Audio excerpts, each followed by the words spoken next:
The Galactic Peace Summit was supposed to be humanity's moment of triumph. After 15 years of diplomatic maneuvering, Earth had finally secured a seat at the table where civilized species negotiated trade routes, territorial disputes, and the complex web of alliances that kept the galaxy relatively peaceful. Captain Elizabeth Morrison stood in the gardens outside the council chamber on Station Harmony, watching her daughter play among the exotic flora. 10-year-old Maya darted between crystalline trees that hummed with bioluminescence, her laughter echoing across the artificial landscape. Elizabeth allowed herself a rare smile. Maya deserved this, a chance to see the wonders of the galaxy, to understand why her mother spent months away from home protecting humanity's interests among the stars. The Kresh delegation arrived with their usual swagger. They were a warrior culture, reptilian humanoids who'd built an empire through conquest before the Council had forced them into diplomatic channels. Their warlord, Thakron the Undefeated, was a living legend, 3 meters of scarred muscle and predatory grace, with a trophy collection that included the skulls of 17 species champions. The Kresh had voted against humanity's inclusion in the Council. They viewed humans as weak, a species that had barely left their gravity well before begging for protection under galactic law. Thakron had been particularly vocal, calling humans soft-skinned prey animals playing at civilization. Maya didn't know any of this. She only saw the impressive alien in ornate armor and ran up to him with the fearless curiosity of a child who'd grown up hearing stories of friendly alien species. "Are you a dragon?" she asked, eyes wide with wonder.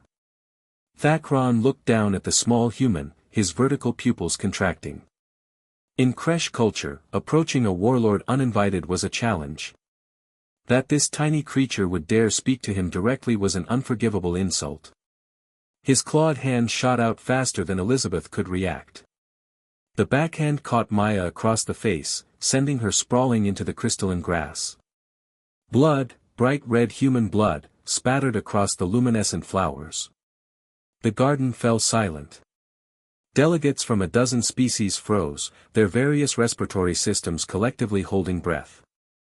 Everyone knew what came next: formal apologies, diplomatic protests, perhaps sanctions. This was how civilized species handled such incidents. They didn't know humans. Elizabeth didn't scream. Didn't shout. She simply moved.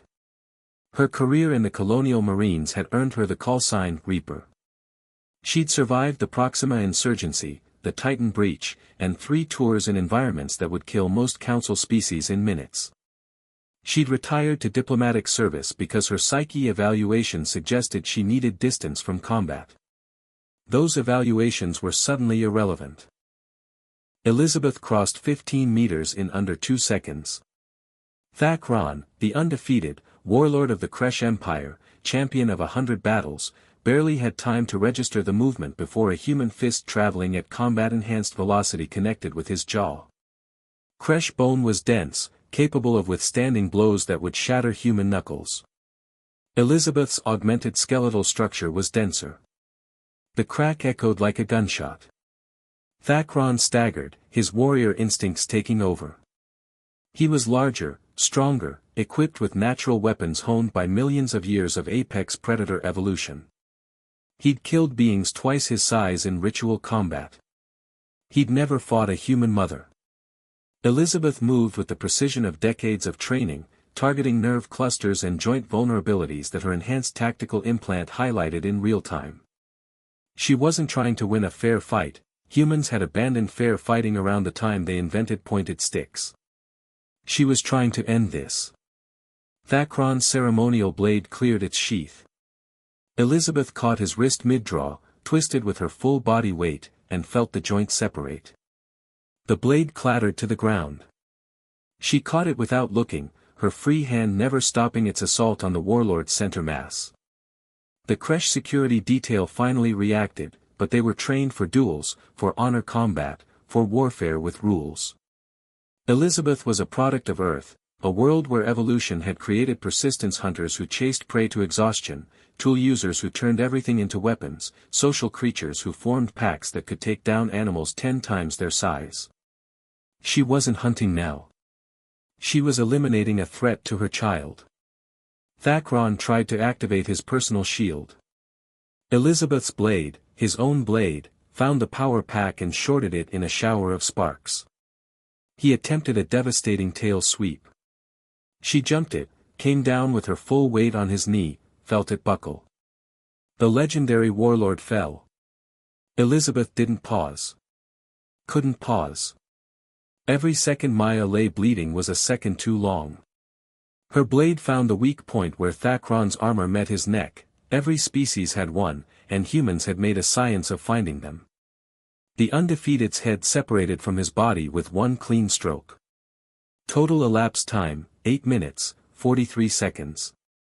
Elizabeth picked up the head by its ceremonial crest, ignored the stunned silence of the assembled delegates, and marched into the council chamber.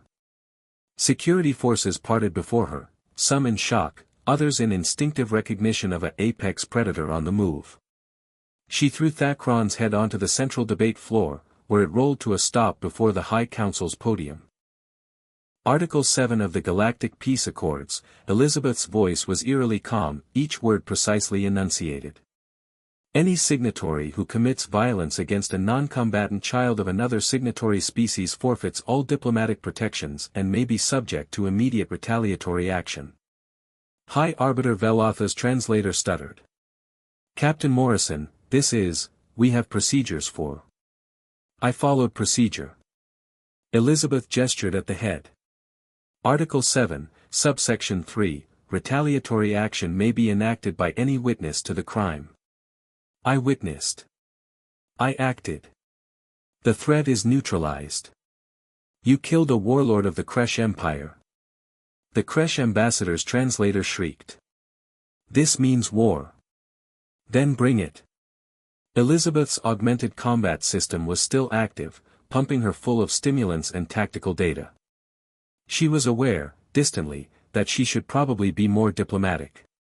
But Maya was still bleeding in the garden, and every diplomatic instinct she'd carefully cultivated over 5 years was buried under millions of years of human evolution screaming protect the child. Captain Morrison is correct. The voice came from Ambassador James Reeves, Earth's senior diplomat, who'd appeared in the chamber entrance.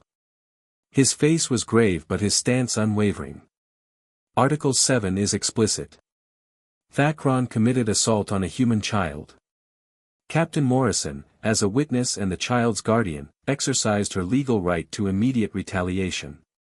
The fact that she succeeded against a warrior of Thakron's caliber speaks to the effectiveness of human combat doctrine, but does not invalidate the legal framework.